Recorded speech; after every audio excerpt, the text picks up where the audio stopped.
Гумеров Фарид Рифович.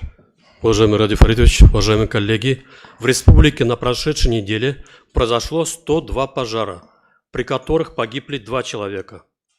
Отмечу пожар от 5 февраля в селе Красная Башкирия Абзелиловского района. И захвачено огнем дома, рискуя своей жизнью, жители этого села Юнир Атанов и Руслан Галиуллин спасли 82-летнюю односельчанку. С начала года на пожарах спасены 75 человек. Кроме того, достигнуто снижение количества погибших при пожарах на 22 человека по сравнению с прошлым годом. В отчетный период на водных объектах республики происшествий не допущено. На прошедшей неделе произошло 9 падений с высоты, в результате которых погиб 1 и госпитализировано 7 человек. Среди пострадавших 2 детей. Поступило 7 сообщений об угрозе террористического акта. В результате проведенных поисково-розыскных мероприятий взрывные устройства не обнаружено.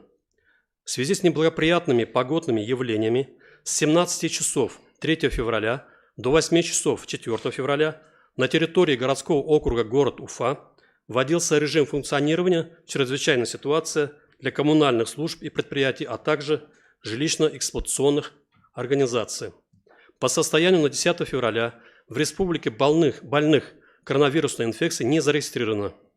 В завершение докладываю, что силы и средства для реагирования на возможные чрезвычайные ситуации пожары достаточны. Доклад окончен.